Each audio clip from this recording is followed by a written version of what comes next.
lock-on detected. My armor's lighting up, reacting to some signal close by. It's Arc-Tech, right? Yep, it's designed to pick these old signals up. It could be an old Arc. If it's untampered with, it might still have weapons and gear inside. You should really check it out. Hello everyone, I'm here with Brandon Jones. I'm Michael Huber, and I just got to play Rage 2. Woo! Just within like hours? Hours ago. You're fresh. I'm fresh. I just played for about 90 minutes or so. Came straight here to talk about it. It was a different demo than I had played last time. I had previously played it at E3 2018, so it's been a while. And for this demo, they gave us the whole open world, but we're like, yo, kind of hang out over in this area. If you want to, you can like book it across the map in a car. And But like I demoed Odyssey at E3 and they were like, technically the world was open. Yeah. But just like, my guy, I have 20 minutes. There's Exactly, not a lot I can do. So the first thing I want to bring up was the hub. Like Rage 1 had these really cool cities that you could hang out in. There wasn't too much you could do in the cities. You know, they would give you kind of a quest to go out, and you could buy like, ammo and stuff. It's similar, but now that it's so many years later and it's a sequel, it's just expanded upon. Walking through the town, people will have little speech bubbles above them. Those are the people you can talk to. Oh, okay. And then they'll give you side quests. So, Jones, you love open worlds. It's just one of my favorite things. Yeah, I was thinking when we started this, I'm like, I might not be the best person to ask because everything you say during the next 10 minutes, I'm going to be like, great. Yep.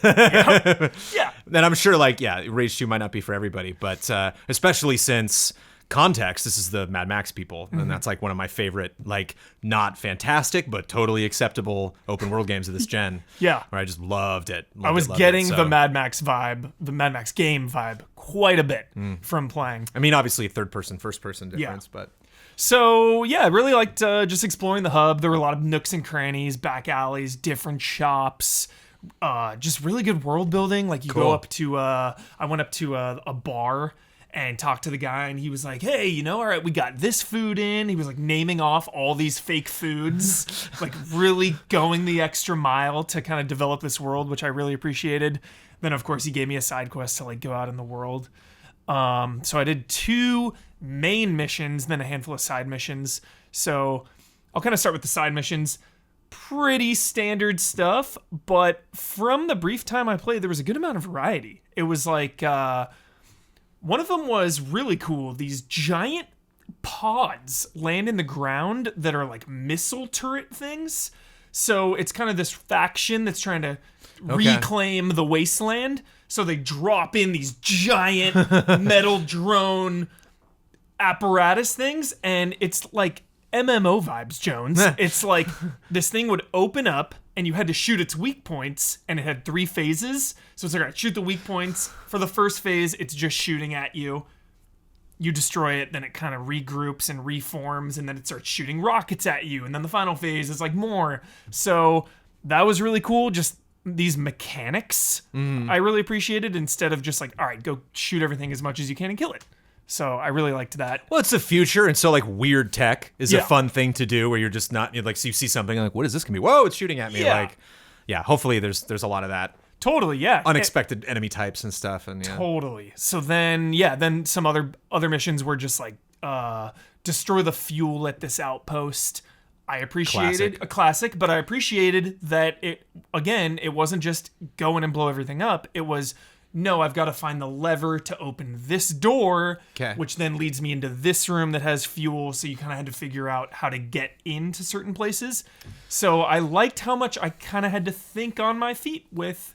Do you get the vibe? I'm completely spoiled by Odyssey, and this is not like Odyssey's not the first game to do this. But one thing that I really loved about Odyssey was I could go to the quest giver and then do the mission, or I could do the mission and then find the quest giver later. And it was like, oh, how fortuitous! I have this item, or I killed that guy for you already, or set your friend free. Jones, I asked that question, and they were like, yeah, that's all accounted for. Okay, so if I want, I could just stumble upon something and then turn it in later, or neat. Okay. So I think you discover it just with your eyes, and that'll bring it up on the map. Or if you take the time to talk to someone in town, they'll just show you where it is on the map. Because that's also part, even if a side mission is not like the greatest thing in the world in some open world games, I like that they pointed me towards something. That mountain, there's a thing on it. Like, oh, neat. You know, like I probably expected that, but it's nice when like you can see the quest icon pop up and it's in like no man's land. It's in a zone you haven't been to yet. So you're like, oh, maybe now's the time to go there and see what's over there. Yeah, and a lot of the quests have difficulties. So it'll be like a skull from 1 to 10. Okay. So it's like, how threatening is this task? Which is my next question. Yeah. What are you getting from these quests? A lot of stuff, Jones. So many things to level up here. Okay. So when you, on a basic level, when you're killing enemies with style, like combo meter. Okay. So it's like, do a variety of moves and kill fast and efficiently. They just drop more resources. When you finish a mission, the missions are tied to 3 main secondary characters. So when you finish a mission, it'll like level up that character. Okay. So each character has their own skill tree Yeah. that you unlock varying abilities They like for. teach you those abilities kind of. Yeah. So like I did a couple side quests for the mayor, and I leveled that up to 2, so that unlocked, level 2 of the tech tree, and then I can invest in those. I couldn't in the demo, but weapons have secondary fires and abilities, so you can get like weapon mods. You can upgrade your car, different, weapons and speed parts on that. So there's quite a bit to invest in and unlock. So everything felt Cool. meaningful, yeah.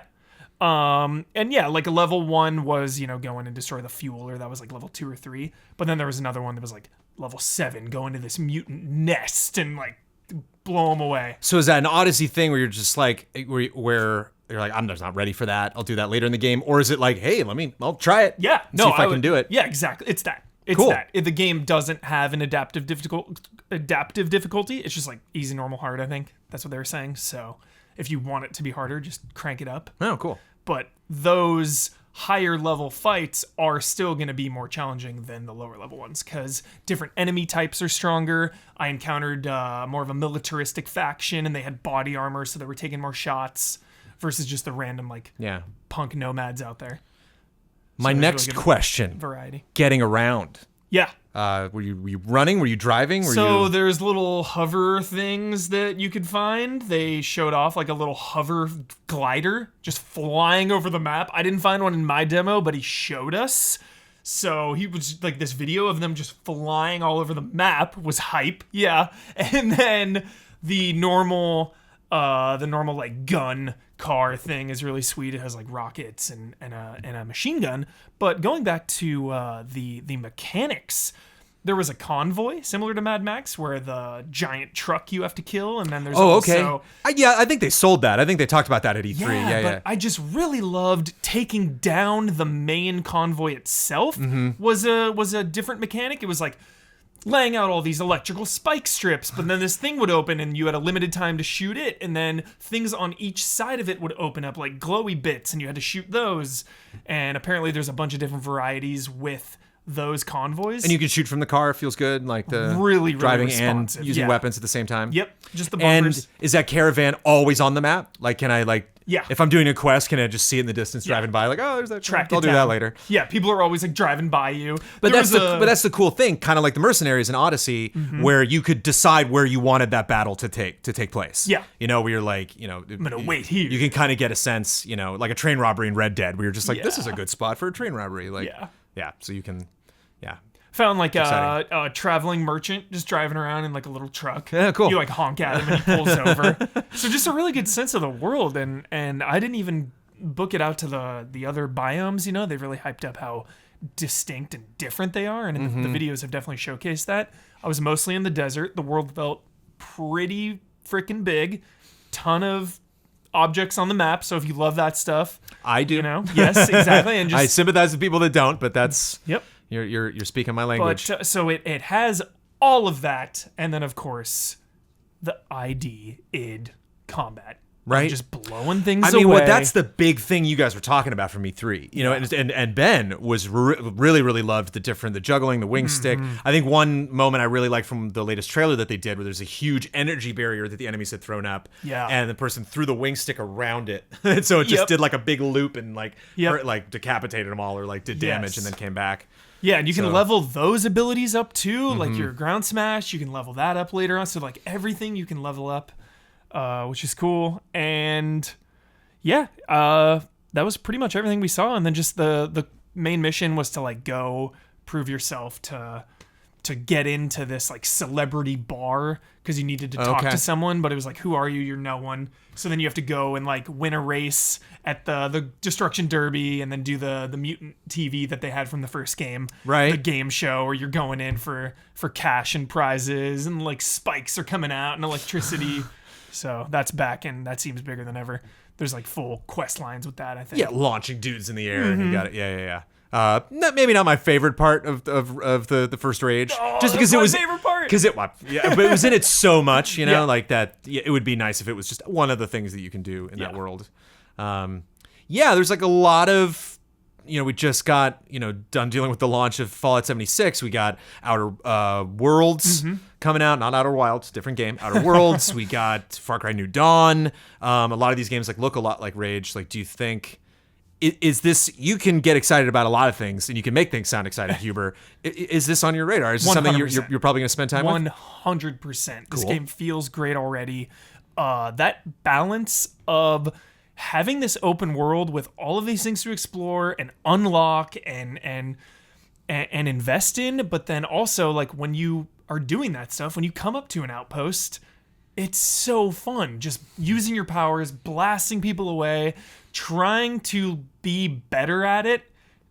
Seems like it's going to be fun of just like, all right, how can I really combo these moves all together? There's an air dash and a side dash and a slide. So comboing everything together is it's awesome.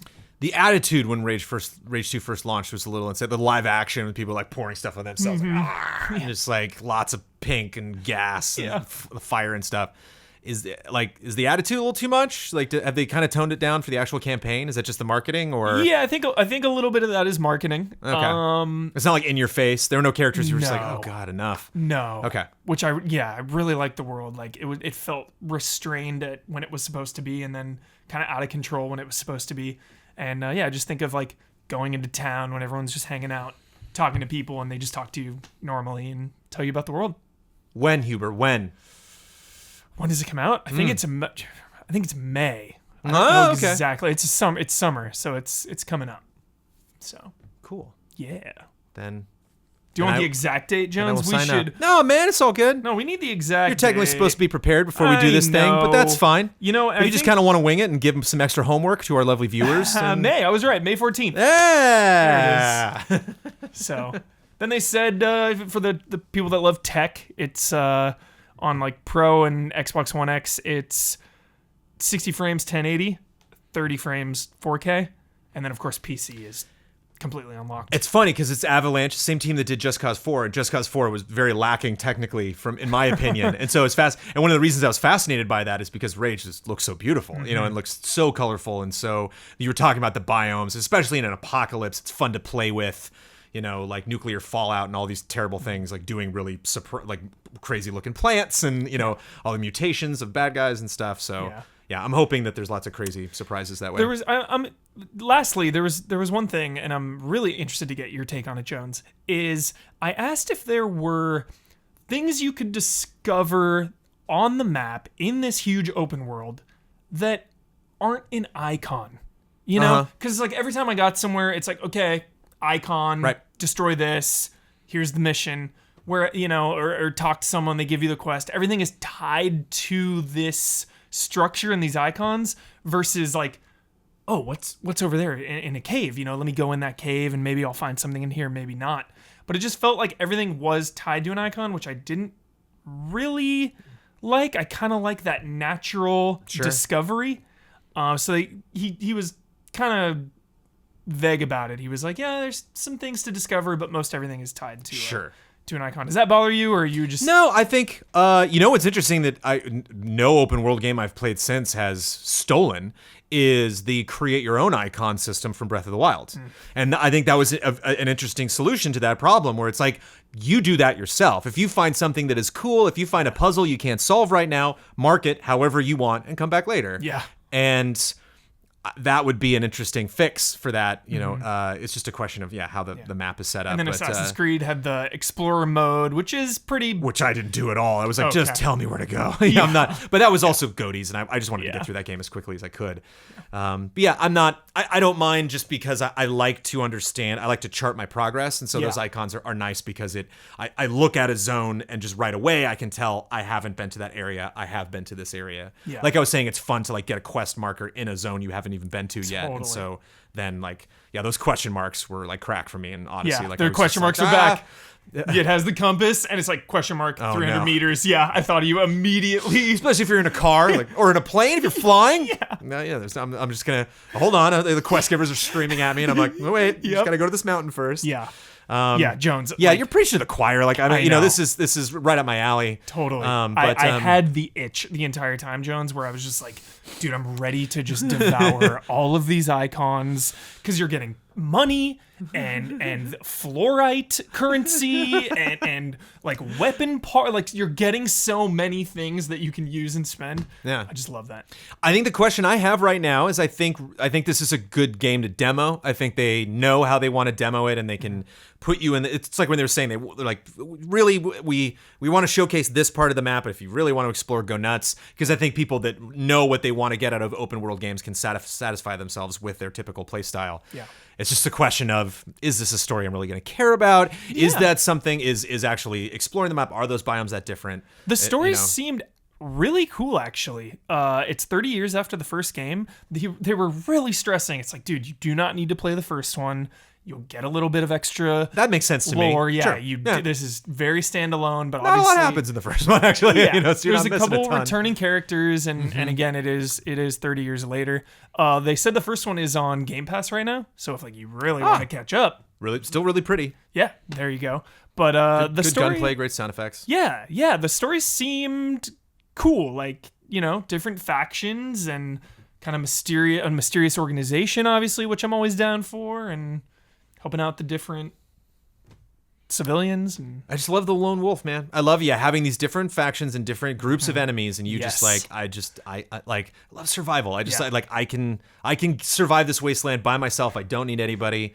I'll help people when I The decide lone to. I'll gunslinger. take out just like you were saying, like storming into some giant warehouse, and then by the time you leave, it's in ruins, and you hop back your car and on to the next thing. yep, Cool, sold. I'm ready. yep.